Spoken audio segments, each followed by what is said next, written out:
Welcome everybody to this workshop about the EnerMaps project.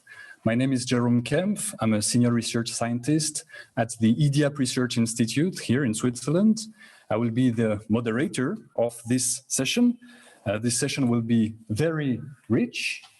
You will see we will have 4 presentations, we will have a live demonstration, and finally some time for an open discussions with all the members of this project called EnerMaps. So we will have also people participating online, so it's a hybrid event as you are now used with this conference. So all for the people that are online, don't forget to ask your questions. There is a special toggle for question and answers in the Zoom that you can use to ask all your questions, and they will be asked by Clémence Constant, who is also online with us that you heard beforehand. And in the formats that we have today, it's 12 minutes presentations followed by 3 minutes question. As it's pretty short, we would like to keep, let's say, 2 questions. So we'll start with 1 question from remote participants and 1 question in the room, and we'll still have time at the end for the discussions and for the questions, of course. Just a little reminder for the people participating online. So this workshop is recorded. So if you're a little bit afraid, don't hesitate to turn off your camera. So I think with all of that, we can start, right, with the first presentation. So I will just call Jakob, who should be online, to start his presentation. Yes, hello everybody. Can you hear me? Yes, perfectly. Okay, that's great. So let's jump right into the topic. You all, I guess, have seen that you're looking for some information, but what you find is data, data, data, and data again. You find a lot of stuff that is not really sorted and doesn't really help you to move forward with your research. And therefore, next, I suggest that you take a look at EnerMaps, because we can help you sort it out. EnerMaps is aiming really at sorting and providing you classified or tested data, and therefore you can then use that to calculate, for example, the indicators that you're looking for. But before we get to that, and we can explain you all of this in more detail, I'd like to go and step back a little bit, because we analyzed the problem and we found one thing that is important next, and that is the question about data in general, which is underlying and can be used again. So we want to empower the energy transition through the use of fair energy data. Fair, just as a reminder, means that you have findable data, which seems somewhat trivial in the age of Google, but still you need to find the right data that you're looking for. It needs to be accessible, which is also a hurdle that can be quite high. It might just be a legal hurdle. You know where it is, you have seen it, but you just legally cannot access it. It needs to be interoperable, which means that you can connect it and extract results from it, so that you can work with that. And finally, one of the most important parts, I guess, that we also like to address, especially for researchers, is the reusable part. Because once you have spent time on getting your data in the format and in an accessible way for your research, hey, let's think about doing this also for others. Can you provide that? And we are trying to work on this together with the consortium. And now within the next hour, we'll be able to explain you more and more in detail how we think that can be done through the EnerMaps platform that we put online. So let's go to the next slide. Just hoppala, there we're moving a bit fast. Looks like we have a little bug, but let's go back 2 more slides. Yes, there we go. Thank you. Yes, that's it. So EnerMaps is aiming at an open data management tool that will improve the management and accessibility of data. And we're once aiming at the research community, but not only. We would like also to interact a little bit more with industry and the public authorities. The gateway is building up on the OPENAIRE infrastructure, which allows us really to build up on solid IT infrastructure in the back. And we'll like to demonstrate this in a couple of minutes to you, so we can see and you can see how that works. And therefore, we are convinced that tool accelerates and facilitates the energy transition and offering a qualitative and user-friendly digital platform to you as energy professionals. With that, I'll go a little bit more in what is the project. On the next slide, you will see, let's hope it comes up in the next slide. Could you just... Yes, there is the next slide. Perfect. We from the CREM are just taking over the management and connecting all the work of the different work packages. Well, I'll say only, but still that's an important interface of the project. We're happy to collaborate with all of them that are here and the others that are absent today. I'll quickly go through so you'll see a little bit more explanation from what URAC has been done on dataset collection and validation and exploitation. EDIAP, which is present also in the room, is still working on the database management and data integration. TU Wien helps us in the knowledge creation and visualization. OPENAIRE, I already talked about a little bit, is working on provides the insight on their technology in the back on which we will construct our EnerMaps platform, and eThink will then hand over and take over the training and capacity building, while Revolve is doing the communication and dissemination. In the next slide, I'll just recall our key objectives. So we would like to centralize selected data sets in a user-friendly gateway so that you can find them and use them right away. We'd like to improve this accessibility. And yeah, that is a key part, because it sounds that easy, but still, even if the data is online and can be searched through online mechanism, it's sometimes really difficult to access it and yeah, give you let you know about where it is, because you have just simply legal restrictions, even though once the technology restrictions are further reduced. We'd like to ensure the quality of the data set in a centralized gateway. And finally, increase really the energy data knowledge of the users through the training activities that can accelerate then the energy transition later on. So how are we going to do this now more in detail? I talked about the general way now. I'd like to go to the next slide and introduce already on the next slide the speakers that are there today. You already have met Jérôme Kempf from EDIAP, who is the host at CISBAT for us. We go to the next slide, which will be me, Jakob Rager from the CREM, that is managing the project. I'll go to the next slide. Introduce now the upcoming talk of Simon Pezzuti and Eric Wilczynski from URAC on data sources, which will be followed by the next presentation from Giuseppe Peranato from the EDIAP on database structure. Then Diane von Gunten from the CREM will talk a little bit about the visualization challenges and how that can be addressed. And Cedric Sarangandu will then really have the big part in terms of a demo, because when you do a demo, especially if it's the first demo that it is now, to show you that things are already starting to work. And fingers are crossed that the demo passes as practiced. So let's hope that all works fine. Finally, I'll just like to remind you that Clémence is doing the virtual host for us. So do not hesitate to reach out directly in case you have on the online platform some problems to Clémence. She will help you. With that, I'm available for questions on the general part. Otherwise, I'll be also very happy, of course, if there are none, to hand over to the real work after the general introduction on data sources that the EDIAP, that URAC has been done. Sorry for that. Thank you, Jakob, for the presentation. Clémence, do we have any online questions? Not so far. Very good. In the room? No questions so far. Everything is clear. So then we can move on to the next presentation. Thank you again, Jakob. I think we can give him a little bit of applause.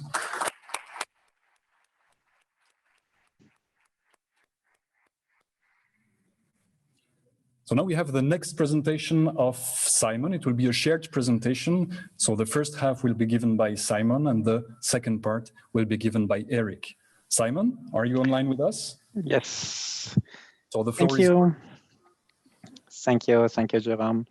So welcome to the presentation entitled EnerMaps Behind the Scenes, the Data Sources, and Eric Wilczynski and myself will have the pleasure to go with you through the next coming slides. Next slide, please. So let's have a look to the content of the presentation. First of all, we would like to introduce you to the topic, then go over to the data assembly approach. We will also talk about the assessment of data demands, the selection of the data sets feeding the main outcome of the project, so the EnerMaps data management tool. Then we will go to the description of the selected data sets by respective metadata. And last but not least, here we have actually an important part, it's the data quality check process. Next slide, please.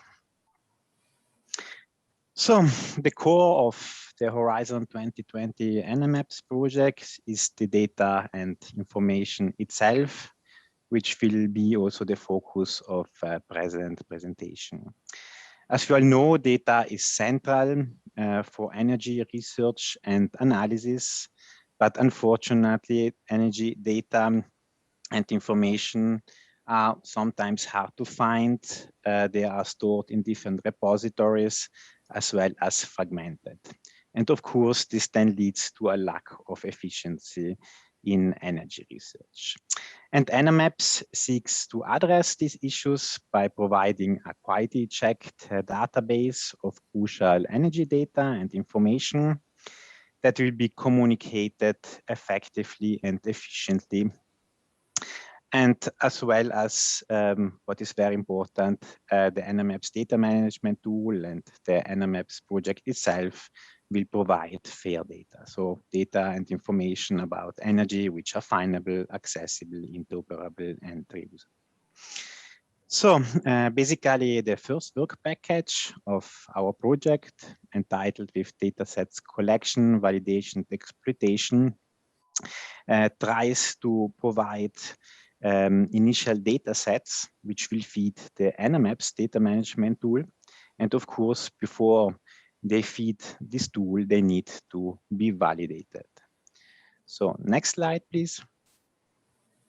Yeah, like I already mentioned, the goal of the first work package of the Horizon 2020 EnerMaps project is to create an initial inventory of energy-related data sets, which will feed the EnerMaps data management tool. And these data sets then have been undergone a quality check process to assess the quality and the consistency of the selected data and information. And there are a number of criteria for the selection of the mentioned data sets. So one focus are renewable energy sources data concerning the future trends of EU's energy sector. Another focus is concerning national and European statistical offices. That's because of the high quality of this data and information. Among others here, I might mention also Eurostat data. And then also we collected data sets produced by publicly funded R&I projects.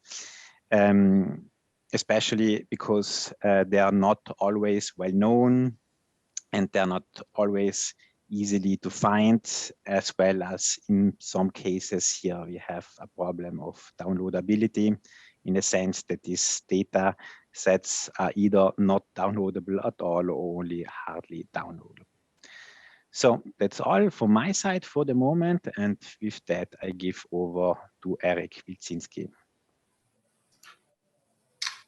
Thank you, Simon. I'll first go over the approach that we used to create the data inventory. The first step was to figure out what the data demands were for the energy community. Second step entailed the actual selection process of data sets based on the results from step one.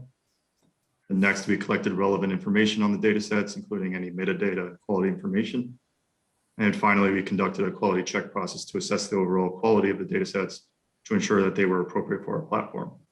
I'll go over each of these steps in the following slides. Next slide. Assessing data demands. So we took two primary steps in assessing the data demands of the energy research community. First, we gathered insights on crucial energy data categories by conducting a review of journal papers, conference briefs, and similar articles on the common data sets and data demands for energy research, taking note of the types of data used in these papers and any demands that stakeholders may have mentioned needing, but not having access to. And second, we conducted a stakeholder analysis to identify a sample of experts who were then interviewed to assess their energy data demands. The selection process was designed to ensure diversity in experts, both in terms of their fields and their demographic background. And experts were then asked to provide examples of the data they required most and to describe their user stories for their energy data demands and issues. Okay, next slide. From their literature review and the interview process, we compiled two lists of data categories. The column on the left shows the categories that were identified from the literature review.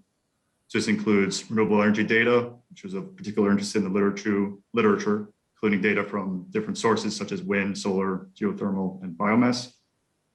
Then there was energy efficiency data, particularly building stock data, environmental data, which is related to energy research, including water use and emissions data, climate data that is relevant to energy research, including variables that might be useful for solar and wind energy potential, like wind speed and solar insolation.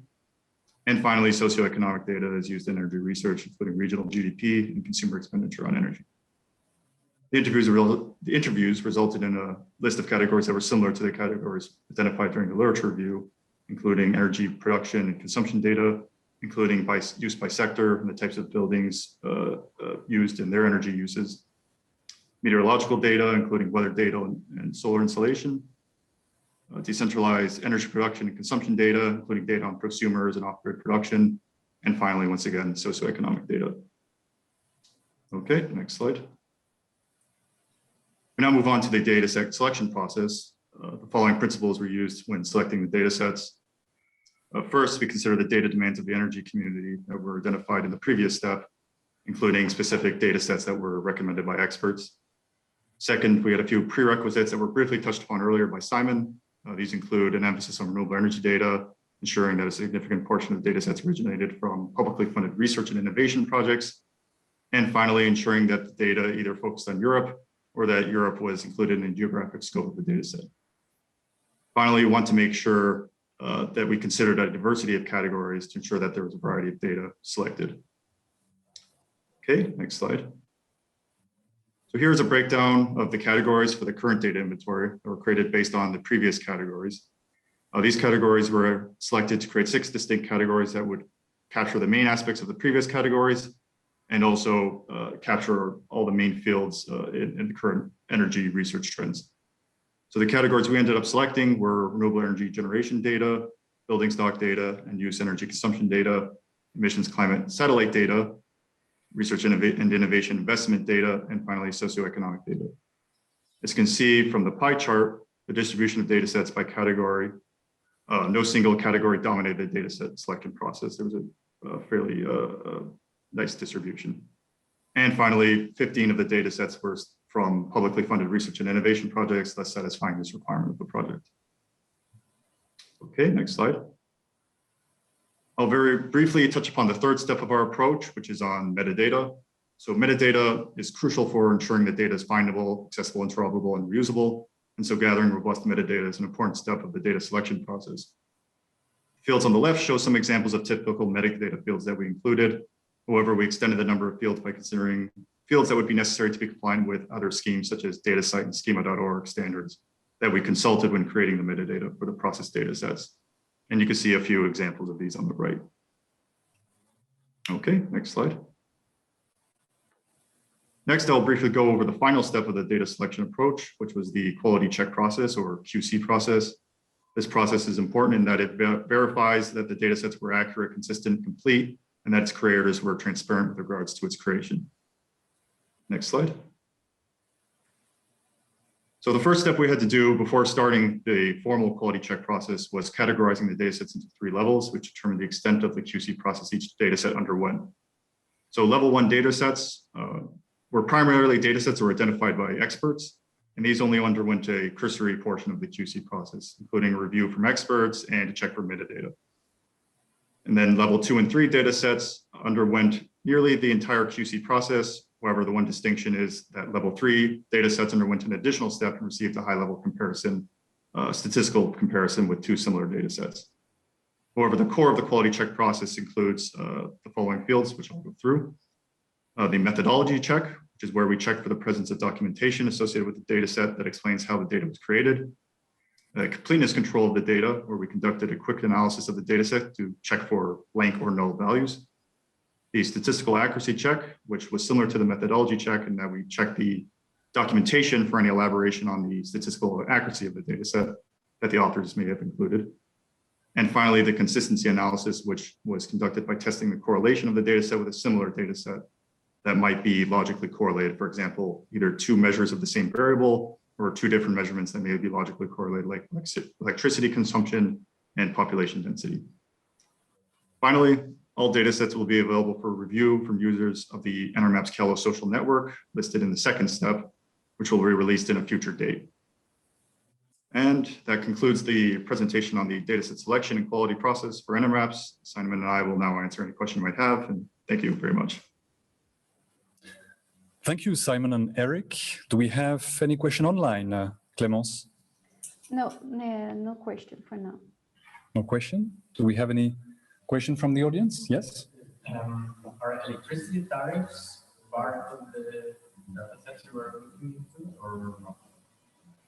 Like, I know they are more accessible than other type of data, but like maybe adding in a centralized way where you just have no on the tariff for this country, or I'll just have to repeat your question for the people online. So you were asking about the electricity tariffs, if they are available also in the data sets. yes. That was your question, right? Yes.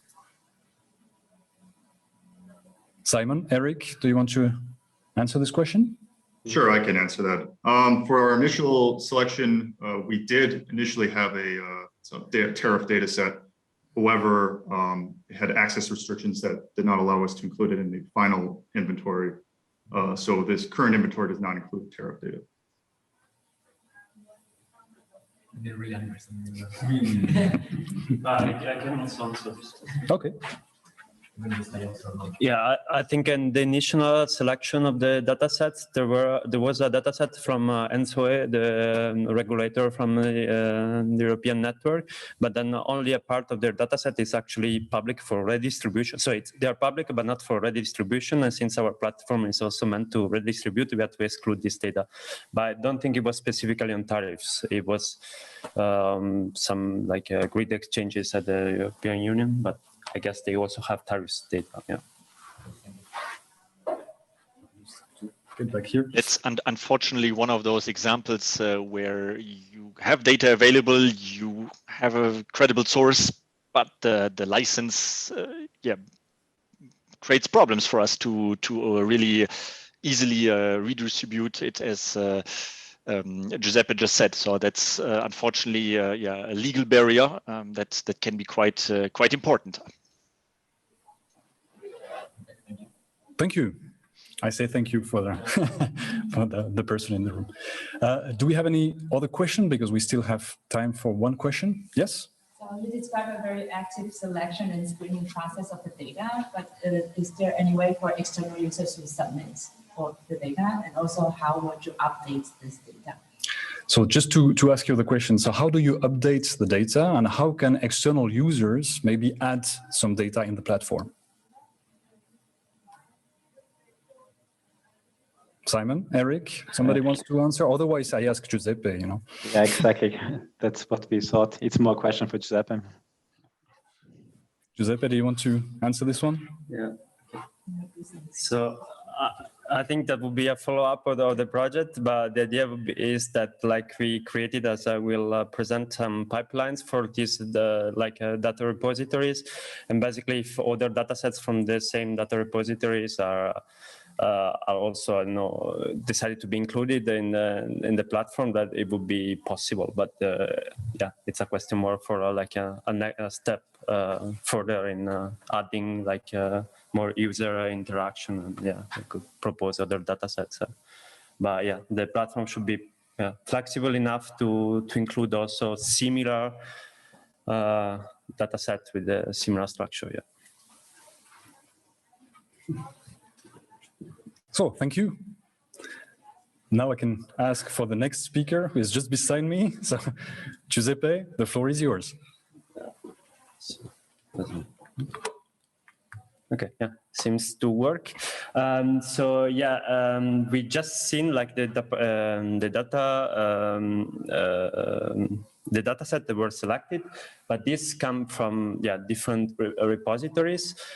This is just a selection of them, and the problem is that they are not they don't have all the same structure. So there are some more structured one from official repositories where also like data is normally linked with the metadata, so it's easily to retrieve information. And then there are also like non-structured data. It doesn't mean that they are not organized or they don't have metadata, just that they have no proprietary way to organize data, and that's common for scientific projects. Maybe there were there's no precise standard how data should be organized. But then, there's some step towards organization. For example, many projects now starting to add the data package.json. It's an initiative from the Open Knowledge Foundation, Frictionless Data. And this really helps to then for our platform to retrieve the data from these repositories, because we know how data look like, and then we can automate the process. And then also from the accessibility point of view, we have a very different situations, and we have completely free access. Of course, it's the best solution. And then there are some other platforms that have an API key. It's the case of some well-known platform like Copernicus, Climate Data Store from the European Union. And they have a API key to prevent like overload of their server, because it's huge data. And then we have on this side like kind of closed, where there is a login needed, and it's maybe still free, but then it's we cannot have like a automation pipeline like to update the data from there. And so the data cannot be updated for this kind of repositories. And then other recurring issues we found out during the data integration process. The one common problem is the missing permanent identifier of the data set. And so what we did in some cases was just contacting the author and suggesting like put maybe their data in Zenodo, where you automatically have a DOI. And then for some cases it was not possible, so we had to find like a workaround. Internally, we added a shared ID so that we can link our platform with the gateway provided by OpenAIRE. And then some cases happens, metadata is not valid, so basically the metadata doesn't correspond to the data, so we cannot really trust the data, and then the data integration cannot happen because there's no validation. And this can be very simple error to correct. So we contacted the author, so we did like the check and like submit corrections and pull requests in the GitHub repositories. And then, another problem is like a missing unique version identifier. That's also important to track the versions of the datasets. And so we are mostly relying then on data and data statistics to check whether the data has become bigger or like changed, then it's another version. So these were recording issues. And then just from another technical maybe insight from the project. So we deal a lot with the raster data. So if you are a bit in JS or in spatial information, you know, it's a way to store a large geodata as images. And we work with a database, and but we found out that it's actually better to use files in terms of performance. So we had some testing, like using the database solution, the file-based solution. It's much faster to do simple like operations on these files rather than a database table. So that's also like what we decided to use in for storing the raster information. So I'll go a bit, so my presentation is a bit technical because it's about the data integration, so the pipelines and the database management, but then feel free to ask comprehension questions at the end, or even stop me. And so just to show, like we have 37 data sets for the from 24 data sources, and this means that there are a lot of pipelines that had to be created, and some of them are can be used for more data sets, but most of them are unique because we have just one data set, maybe from a specific repository. And then, just to present some of the criteria, like we decided to have a biannual update of the data sets, and like the criteria for triggering an update, it's like a change in the data set. But then, of course, if the metadata, the data schema changes, then this would require a manual intervention, so we would not update that particular data set. Then some operations that happen behind the scenes from the original data repository to the EnerMaps schema. So for example, for tabular data, that's what you usually have on a spreadsheet like format. The idea here was to unpivot like multiple columns so that they can fit always the same structure, and that's easier than you can have the same table for very different data sets in a SQL-like database. Then some other things you have to do, like have for example unique codes for country identification based on some standards. And for raster data, like having the same projection helps then, and then also a known format, and so that operations on the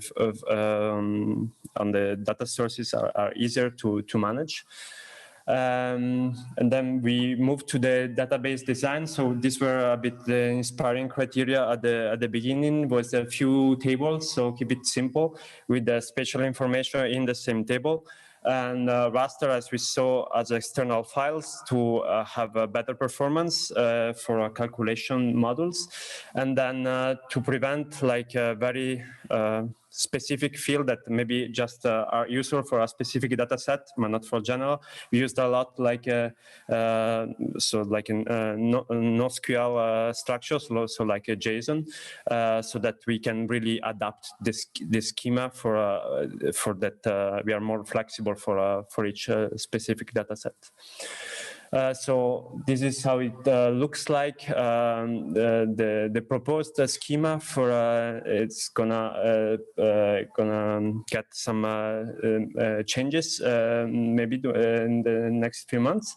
So to give you an idea, we have a table with the EnerMaps datasets, some visualized in the EnerMaps data management tool, some only linked to the gateway, and so talking about this table, then we have a table for all the spatial information, including the this if you heard these acronyms before, these are the administrative units by European Union and also including Switzerland, and then some data sets have spatial information, for example, the location of a energy plant, and then the actual data, so the unpivoted data. I added an idea of the size of these tables.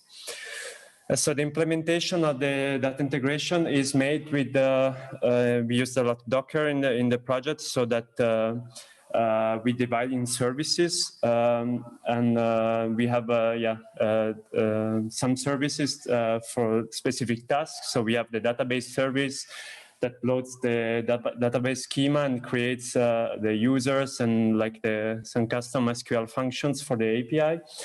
And then we have the Postgres service, which is our way to expose the database through a REST API. And then we have the data integration service, which runs on request the pipelines for data integration. So get into the original repository and putting them in the database. And then we run as a host job the periodically updates on the database. I'm gonna go to the final part of my presentation about the REST API. So how to deliver the database content to either the front end or possibly in the future to the final user. So yes, we have in this side, we have on this side, what we get from the database in terms of EnerMaps layer. So the map, for example, the energy map we want to visualize. And then we also work with the OpenAIRE, so the gateway we provide them some bibliographical metadata, but also some specific energy related metadata so that they are published in their gateway interface. And yes, and these are some example of endpoints that are used for the projects. So how to deliver the data as a GeoJSON based format, and then some endpoints to know which parameters are available to make a query on a specific data set, and then how to obtain a raster file for based on this specific query. And finally, the endpoints for the really for the gateway part. So the OpenAIRE, they need the energy specific metadata, but also the bibliographical one in a common format, which is the DATASET one. And then also images to a static image for the user to know a bit before how the dataset will look like in our EDMT, in our EnerMaps data management tool. And I think this is just the overview of the API architecture. And that's the end of my presentation. And I'll be available for questions. I think we have time.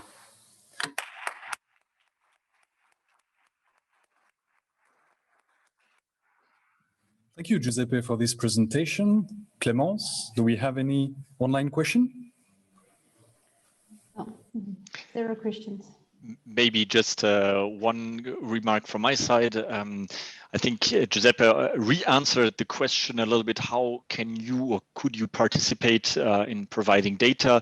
It's quite important to also fulfill the technical requirements in terms of getting an ID, so that basically your data has a version and that you have the metadata so that we know what your data is about, and it can be, first of all, findable, and then it can be integrated in the pipeline that Eric and Simon explained later on, explained before, just to be sure that also the quality is understandable for us regarding your data. Thank you, Jakob, for these clarifications. Do we have any question in the room? Yes? Several, but let's prioritize. The first one is just for understanding, because one of the datasets that you mentioned there was the dataset of Verify coming from the climate data store. And the way you presented, it looks like you are calling the data store, keeping for Europe, downloading a RIP, transforming the RIP into a GeoTIFF, and storing it back. That's the process that we're doing. So maybe you can repeat the question. The right way to understand. Yeah, so the question was about, I think, the Copernicus Climate Data Store. So if our process is actually to take the data from them and then transform them and to having them loaded in our database, is it correct if I summarized? So yeah, basically for the selected dataset from Copernicus, yes, it's more or less what's happening. The idea is to have easier access for a selected dataset so that they can be more easily visualized in a web interface for the final user. And if I may make it, how is that easier for the user? Because these datasets are massive, and the RIP format or the DCF format are much easier to deal with than the GeoTIFF for this type of data. Yeah, So but why you, for example, don't keep the NCF instead of really reconstructing the data? So if I try to extract all this data to the API, it probably will cost me 10,000 more time than just downloading the data from the information. Yeah, that's so. I also repeat the question. The question is about is this method computation effective and good for the user in the sense that it's massive data, so they have to be. It's not necessarily easier to use GeoTIFF file for this kind of data sets. Yes, that's true.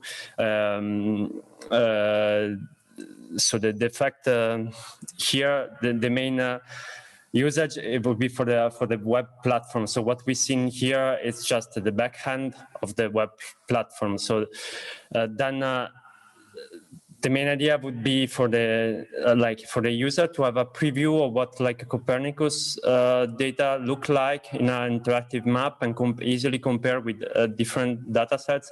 And then if they are really interested on that one, they actually go and take them probably from Copernicus. So it's more really to have very different data sets in the same platform to have a first experience in a web platform. So without using any JS or external program, that would be I think one of the main goals of the platform.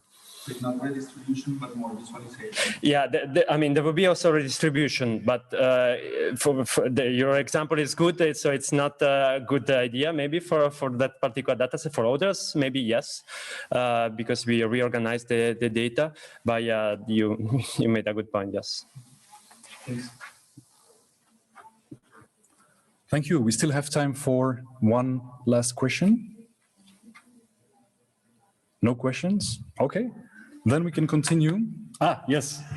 Fantastic. Why did you stick to the GeoTIFFs, like as patient data format for the rasters and not something else? Oh, it's just a really yeah. Yeah, so the question is about why we chose the GeoTIFF instead of other formats, because okay, it's a kind of standardized format, and it was easier to work with and then for the WebJS part, and yeah, and it's well managed by GDAL and this kind of libraries. While yeah, NetCDF, it's not that easy to deal with this more JS oriented. It's really for scientific computing. At least that's what my grasp of this. And then yeah, for many spatial operations, they're very simple, like then calculating the cumulative value within a clipping polygon, then it's probably easier to still use this kind of old format, but they are still yeah, used. And also there were a lot of datasets that were using this format, so it was also just keep choosing. Yeah, keeping using one. Yeah. So thank you, Giuseppe. Thank you for the questions also. So after having a look at what was happening behind the scene, it's time to have a look at what is happening on the stage, and I'll give the floor to Diane von Gunten for that. Thanks, Jerome. So yes, welcome to my presentation. My colleague have presented you a bit what's happening behind the scene, how it's function, and now I will give you a small tour on how it's look for the user. And then my colleague, Cedric, will make you a small live demo, and hopefully that gives you a general idea of what we're currently doing in EnerMaps. So as I said before, the goal of EnerMaps was to make energy data easily accessible to all, so fair data and so on. And one of the difficulties to actually do that is that there is different users, and so these different users have different needs. And one of the things we wanted to do, we chose actually to do to help the different users to find the right tool for them, was to actually have two different entry points for our tools. The first one is the research community dashboard or research community gateway. And there is all the publication, all the different data sets which are put it into it. So it's a research graph. I will come after describing what it is. And so there you can find most of the publication which are online, most of the data sets which are online, but without a lot of selectivity. So everything is, let's say, mixed in one box. And in the second tools, there we have this data management tool, which is used for visualization, which is used to actually look at selected data set, as Simon said before, data set when we actually make a quality check process. And what we actually work on was to actually make a way to switch between these two different ways to use the data. And between these different tools, the much easier possible for the user. So let's start with the first entry point, which is the research gateway. And so this is based on the OpenAIRE research graph. So OpenAIRE is a rather large transdisciplinary organization. It's work at the European level, not only on energy, but generally on open science. And they actually manage research graphs. So notably, they use Crossref and different, let's say, scientific database to connect and to actually crawl, let's say, through the different publications which are available. And what we did is that we apply this research graph to energy research. And with that, we have created this energy gateway, which contain publication, data sets, and so on. And this is focused on energy. So this is really publication and so on, which are used for energy. So this is good already, let's say, practical things. But the problem is that all data sets are lumped together. There is no selectivity. There is only a short description available, so we don't have too much metadata there also. There is no visualization which are possible. And there is also no computation or no analysis tool or the different data sets. So you cannot, let's say, interact with the data. So we wanted to improve this part. So what we actually did is that first we actually select different data sets. So that was the previous presentation by Irak. We actually looked for the really interesting data sets.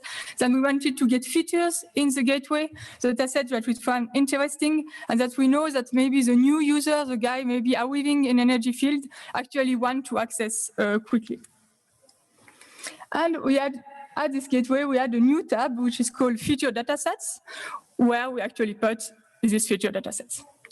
And this is how these tabs look like. And now you have these different datasets. And here you have a thumbnail of the datasets. So of course, at the end, it will be a thumbnail for each dataset. But for the moment, this is a default one. And there you can click on the thumbnail, and this will, allow you to go to this visualization tool, which is a mapping tool, where you can actually look at the dataset, visualize these different datasets, compare them, zoom in, zoom out, get, let's say, a first feeling for these important datasets. If you click here on the legend, you will also be able to go back to the gateway, and there you will be linked to a particular page for each dataset where the different metadata is actually let's say, reviewed and written for each dataset. So it's possible to know on this feature dataset really what there is into it. You can also here download the datasets. So for example, for Copernicus, here you could see a first view of Copernicus and say, oh, okay, this climate data is interesting to me. You can click there and you will go to these datasets, which say, well, Copernicus is climate data and so on. And there you go and you can download the data, probably using NetCDF or the formats that you want. In this way, you can actually, let's say, explore datasets quicker than what it is currently. More or less, we also in the visualization tool add one panel here, which is called calculation module. And these are small tools which are used to make first analysis on the data. So they are simple calculation module on which you can analyze a first indicator on the different data sets. The one we will show you today is the one about heat demand. And so this is data sets, a calculation module which allow you to look at the heat density in a particular region and to find a zone with a particular high heat density, which is something which is useful when you actually plan, for example, district heating network. Of course, it's the first, let's say, indicators. It's not a final planning tool, of course, but it's allowed to identify a different zone, which could be useful for district heating network.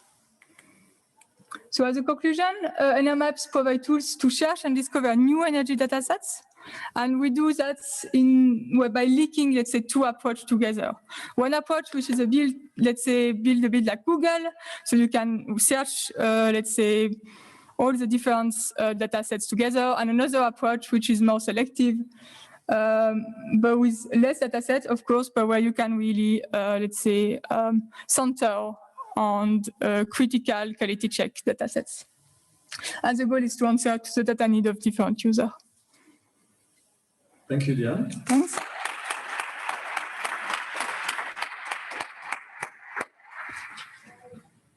Thank you, Diane, for the presentation. Clémence, do we have any online question? No, zero question. No question. Do we have any question in the audience for Diane? No question? Ah, yes, one question. Well, suppose you are having a look of a data set, click to select the country. Yeah. Then you get like a suggestion on where to get the data, or are you able to click the data and download the data from there? So if you have like this heat demand data, yeah, you select Switzerland, can you then get the raw data directly from there, like click only for Switzerland, or you just get like a suggestion to go? Yeah, no, you just get a suggestion to go actually. Oh, yeah, sorry. So the question was, was it possible to download the data only for the areas that you select? Yeah, so no, you cannot do that. Okay. Yes? Yeah. You mentioned that there's also like publications on the platform. Yeah. Can you pick a data set and find all the related publications that use the data? Yeah, so I mean, in the gateway, there is, yeah, sorry, so the question was if there is link between dataset and publication. And yes, in the gateway, there was link between dataset and publication. If the link was done, let's say, if it's indicated in the dataset, then in link to the publication. So for example, this one here would be one page from the gateway, and there you actually get data for one particular publication. But if the publication cites data set, is this type of the publication using? Yeah, so it does make some link as part of automatic link, but not all the time, let's say.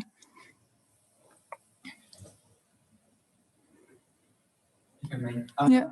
If a data set is storing, for example, let's say Germany and Belgium, yeah,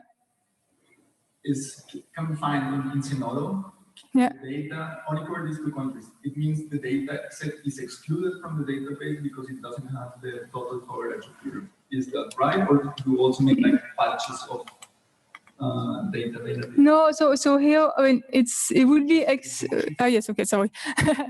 Yes, so the question was if a data set only covered, let's say, part of Europe, would it be excluded from the project or not?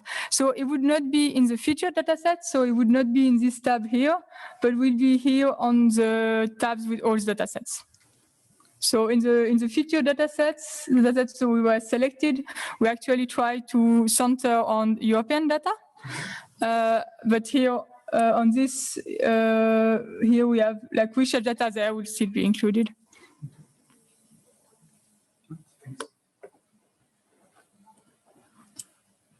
Thank you, Diane. Thank you for the questions. again. So now I think it's time to go for the live demonstration, the so long awaited live demonstration. So I'll give the floor to Cedric, who will show us actually the platform and how it works. And there will be a pair with Diane, actually. So Diane will be the hands, the remote hands of Cedric for typing on the keyboard. So Cedric and Diane, the floor is yours. Thank you, Jérôme. As Diane told us, there is two complementary tools developed in the framework of the EnerMaps project, the EnerMaps Gateway and the EnerMaps Data Management Tool. During this demonstration, I will introduce you these two tools, but let's start with the EnerMaps Gateway. In this platform, in the central part of this platform, we have several tabs. The first one is the summary.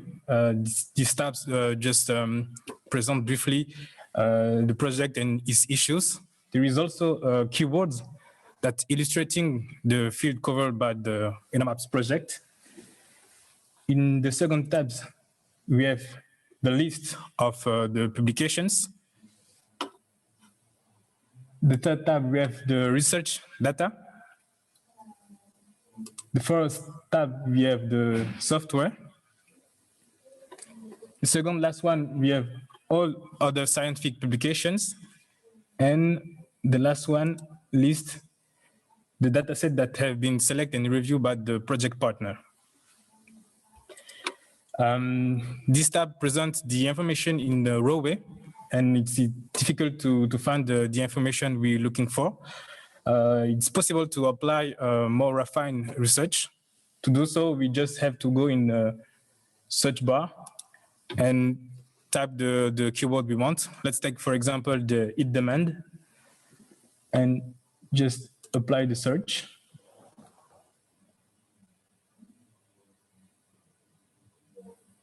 Here we have the list of the data set related to the heat demand. We can have a more refined research by applying filters. As you can see, there is multiple filters. For example, access mode, result type, year range, founder, and so on. But let's assume you just want to have the research data.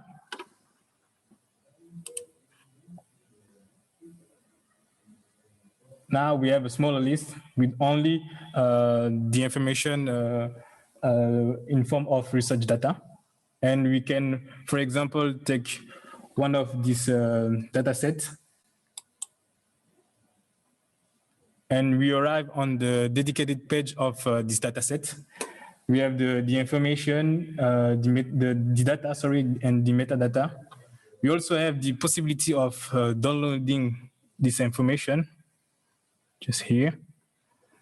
And as Diane told us before, there is several data sets that have been selected and reviewed by the project partner. And this data set can be visualized directly in the EnerMaps Data Management Tool. To do so, we just have to go in the EnerMaps Tool tab. And here we have a link to go directly on the EnerMaps Data Management Tool. This link is also available in the home page. If we go on the home page, and we have to go in the Featured Datasets tab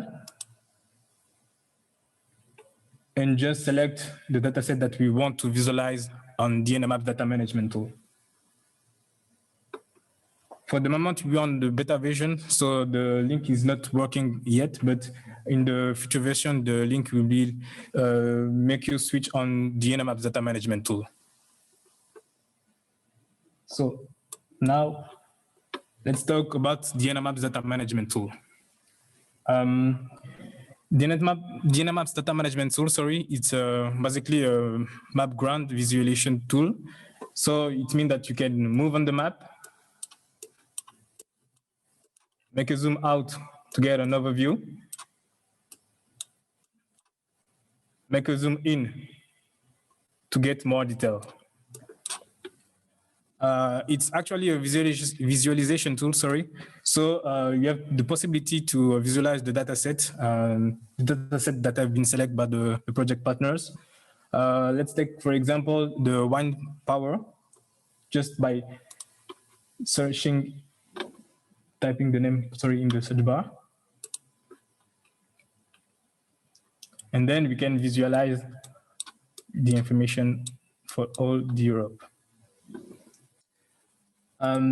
This platform also embed the analysis tools. These analysis tools allow us to perform some small studies on defined area. To do so, we can just maybe start by thinking about a place we want to study the information. We just go in the search bar just over there and typing, for example, Lausanne. And we can go directly in the place we want. And then we can select the analysis tools, and so the calculation module we want to use. We have the calculation module window just here. As you can see, in this window, there is several sections. Each section is identified by the name of the calculation modules. And in each section, we have a form to be filled in and a run button. So for the demonstration, let's take the example of heat demand. This calculation module defines a potential district heating area. To do so, they apply two filters. The first one is actually a threshold. It's the heat demand in hectare. If an area don't reach this threshold, this area is removed. And after that, we get an area and we apply a sum on these areas. And if the sum of these areas, if the potential of these areas reach the second threshold, named heat demand in district heating zone, we don't remove this area. And to perform this two threshold, we need a layer. Actually, it's a heat density map. And we will just have an example right now of the using of a calculation model. Here we have to type, yes, the heat demand to have the heat demand density map, as you can see. Now we have to define a region where we want to apply our features of a calculation model. To do so, there is two solutions. We can draw ourselves polygons. To do so, we select here in the area selection toolbox the option selection, and we draw the polygon we want.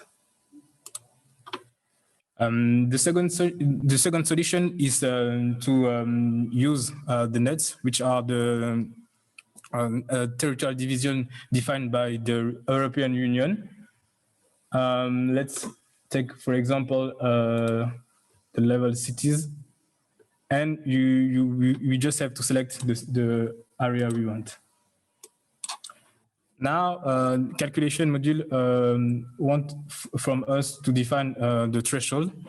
For the heat demand in hectare, we will define 500. If Jen can just, thank you. Which are the usual values used in Switzerland. And for the heat demand in district zone, we just keep 30.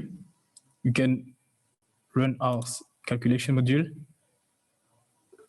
And we can just see here the results. And the results appear in two forms. The first one is the indicators. And as you can see just here, the first indicator is district heating potential.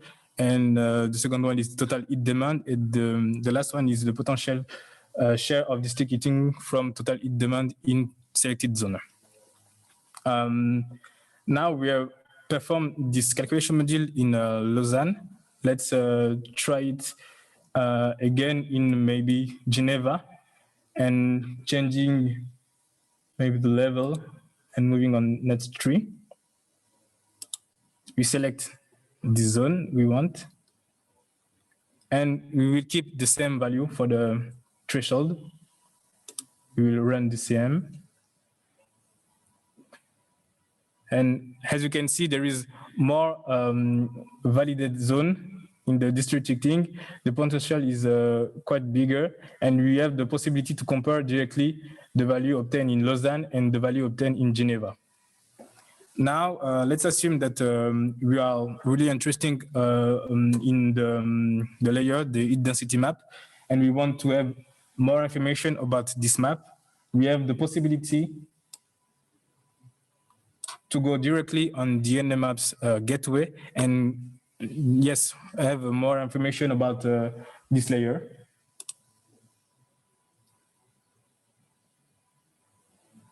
Now we are back on the EnerMaps gateway, and we are on the dedicated page where we can find all the data and the metadata, download the data set, and yeah, that's all. Thank you for your attention, and I remain at your disposal for any question.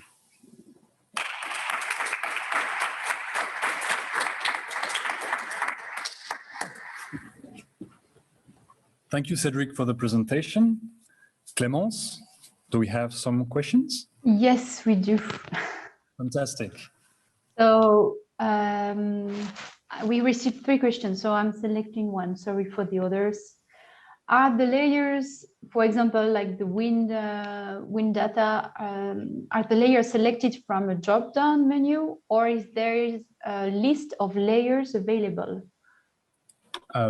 Actually, the list of layers available on the platform are the dataset that have been reviewed and selected by the partner. It's actually the 38 datasets available. Just if I come back here, it's actually this dataset.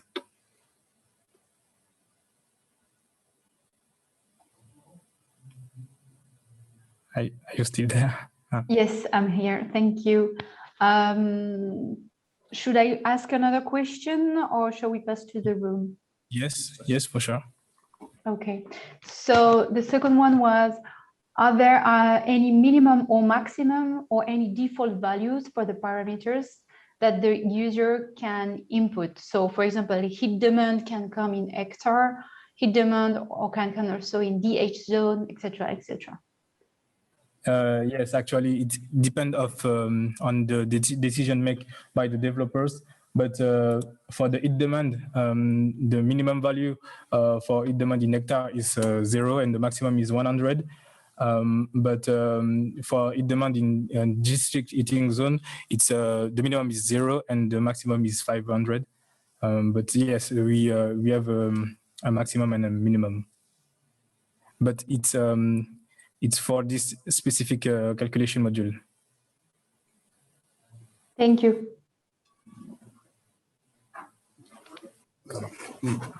Right. Do we have any question in the room? Yes. I'll let you repeat the question. Yeah.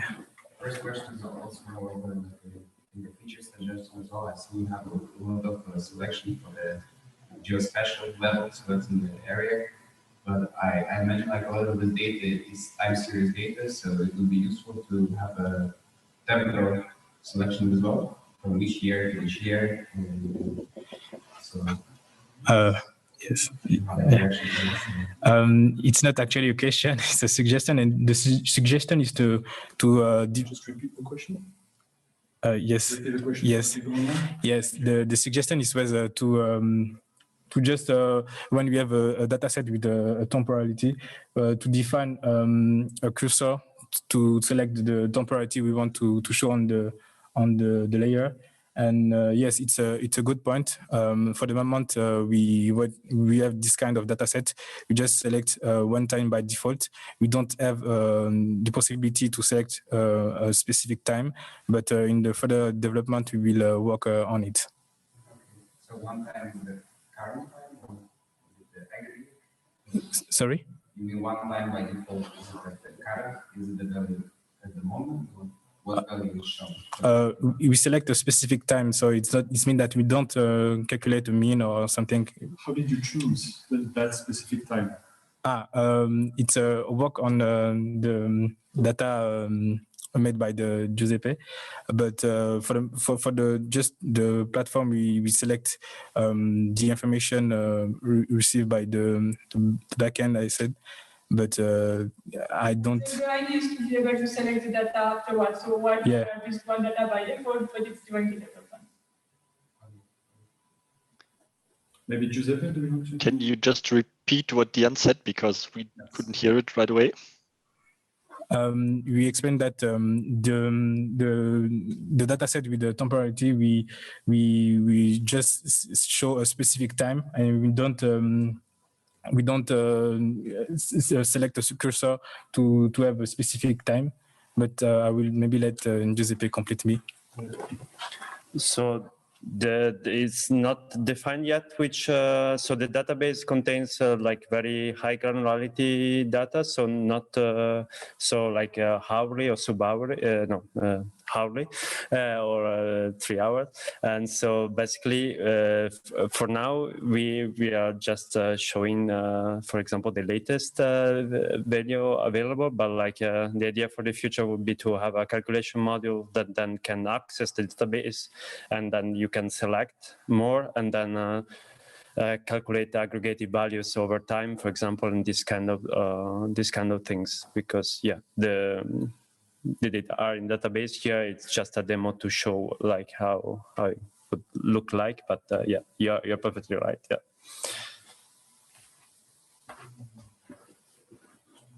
Thank you.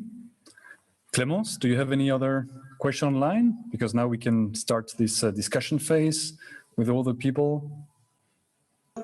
Well, there is one last. Could you please explain what the 6 zones in the DH area calculation refer to? And can we see them on the map, or there is a diminution somewhere? You're talking about this area? DH area calculation, I think so. This zone here, I see. Oh, okay. Here is the result of the calculation module. We have indicators. The first and the second one is just a debugging indicator, but it will be removed in the last version. And the last indicator is actually what we want to have from the calculation modules. And just below we have the chart returned by the calculation module. Is that your? I think that was the question, yes. Okay, perfect. Thank you. You're welcome. Thank you. Any other question, discussion? Yeah, please. So this is like the data version is already like accessible. If not, what is like your timeline to be like accessible? The question was is it the online version or the beta version? Actually, this is the beta version. It's not online yet, but we will work on it. We don't have a date to share, but we work on it and we try to do it as soon as possible. Yeah, feel free to follow us on social media because we'll communicate once it's online. As this is a project about fair data, we also put up the code on GitHub. So if you're also able to download it and test it on your machine, parts of it at least. So there's also the repository that's available in case you want to dig in and see how that looks on your machine, but it's not yet online yet. Yes. And we have another question in the room. Well, I see there's like 2 questions. A comment and a question. The comment is, I see that it's still developing there and there is space for development. Something that I see as a user, or a reason for the one I will use the tool will be if I can track the data sets that were discarded and not used in the platform, because you have a lot of, well, select a certain set of data sets that you present and you can study, you can play around with them. But I can imagine there is a lot that was discarded because the coverage is not exactly the same that you require. We cannot follow, I don't know, we cannot redistribute this thing because of legal issues. I don't know if there is a way to track that back. That will be actually quite interesting, because then you get a really long list of options of what is available there. I don't know, that will be helpful. And my question is, do you have like a plan for the life after the project of this platform? Is going to be stay there? Or is like the Horizon 2020 project come to an end? And, well, if the server continues running, it's fine, but do you have any plans?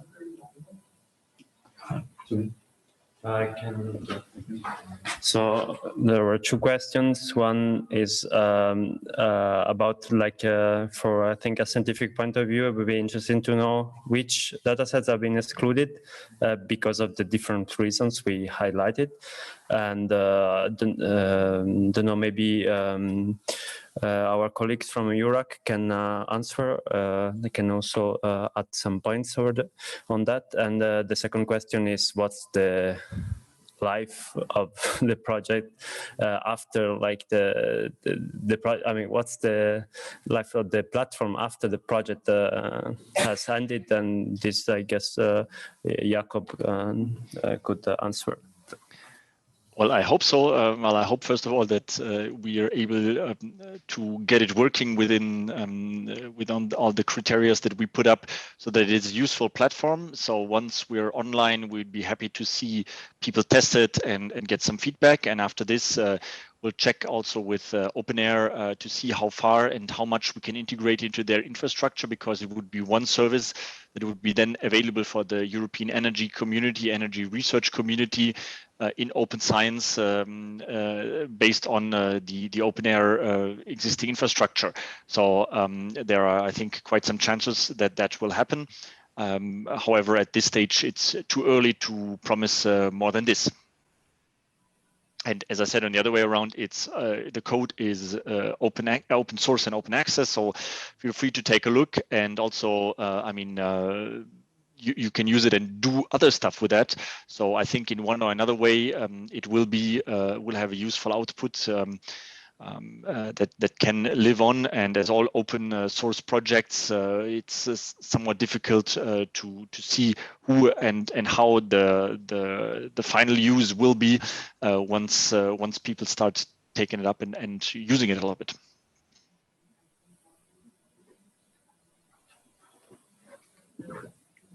So thank you, Jakob.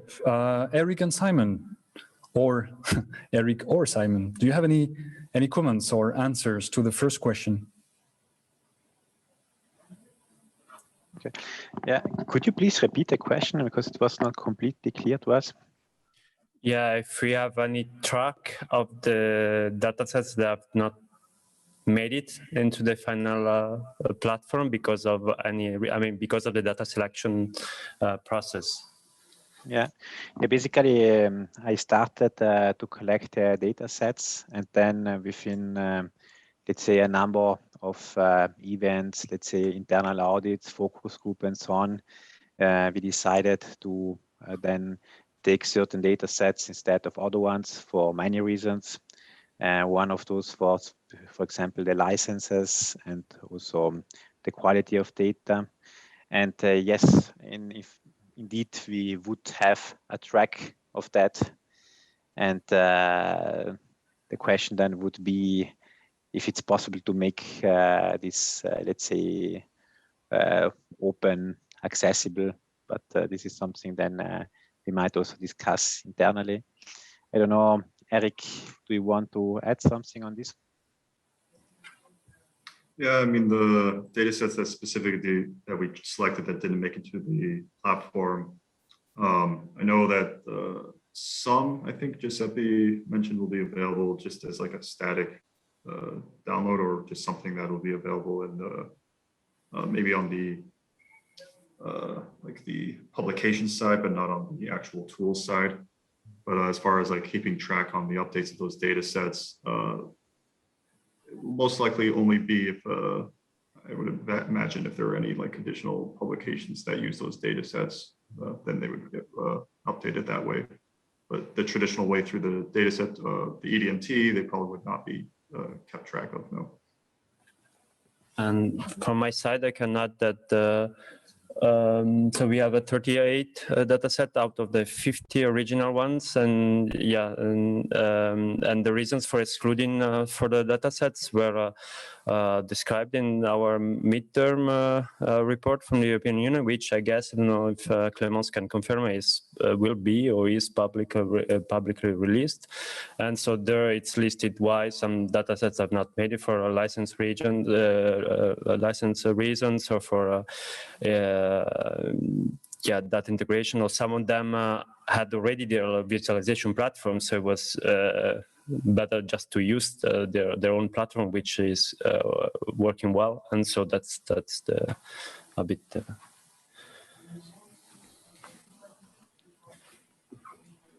Clémence, do you want to confirm or infirm? Some of those deliverables will be online. Yes, you will find all those public deliverables on the web page of the project.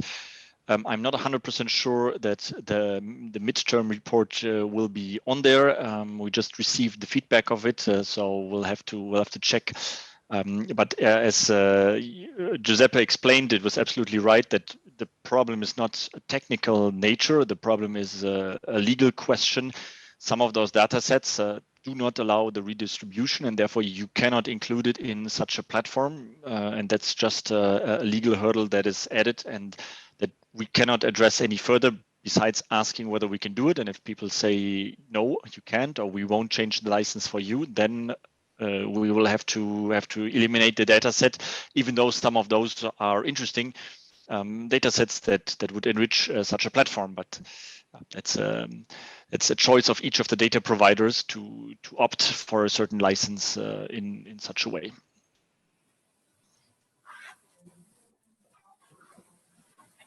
Thank you, Clémence. I was just waiting to do that little joke. Anyway, I can confirm that everything that can be public is on our website. We have a resources page of our deliverables. So different deliverables are already published. So about the methodology we use, for example, you can also find the dataset selection that we did in the first place. You can download it already on our from our website. So we are nurturing the website month after month. So yes, you can keep update and come and check on the website. It's moving. Thank you for all the answers. I was really seeing as a user. And I think as a scientific user, the last thing that you want to do is to read an European project report. I was seeing more as a, I don't know, you have this data set for it, but probably you found another 100 that didn't make it for licenses or for whatever. So if you have a small link that says, we found this another 100, and these are the links for the 100, that would be super helpful. I understand how they issues with the licensing, with the coverage, with the availability, with the replication, all understood. Only, yeah, I want to read the European project report if I want to search for a data set. Yes, the remark was that it's complicated to read 100 paper to get the information that 100 dataset has been refused due to the license problem or I don't know. It's maybe useful for the user to put a simple link or just a small list listing the dataset that have been removed and the reason. Maybe is that correct? It's correct. I can assure you that we try not to write 100 pages of deliverable, though. I think those are quite digest, the ones that we wrote.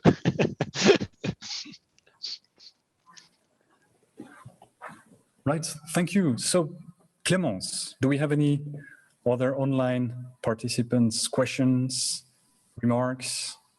No. I think we are done from this part. Right. So, do we have any more questions? We still have 4 minutes on the schedule. No more questions in the room. So then I would like to give the floor to Jakob for the last word, so the coordinator of this European project, and then also the floor to Clémence for the information regarding the social media, if you want to follow us on social media. So Jakob, the floor is yours. I guess, Diane, if you can switch to the presentation of Jakob, he would appreciate it. Yes, but there I can assure you there are not too many slides following. Exactly, that's it. So first of all, thank you for the team to have made this possible, and it was a pleasure to see that the live demo on the effects that we wanted to show worked. So yeah, congrats from my side, and thank you for the audience to have sticked with us, for the interesting questions, for the exchange, and feel free to visit our website. That is for the people in the chat. It's thank you, Clémence, for posting it. We have the Twitter and the LinkedIn where we regularly update based on the advances of the project. And last but not least, feel free to give us your opinion so that we can improve A, the platform, and B, the way that we present it to you, and also take advantage of the people that are in the room right now to exchange a little bit bilaterally. I know online that's always a bit more complicated. So I think that's it from my side. It was a pleasure to show you the platform, and yeah, thank you to all the team also to have made this effort in explaining your work and taking the risk of this early beta. So thank you very much. It was great to see.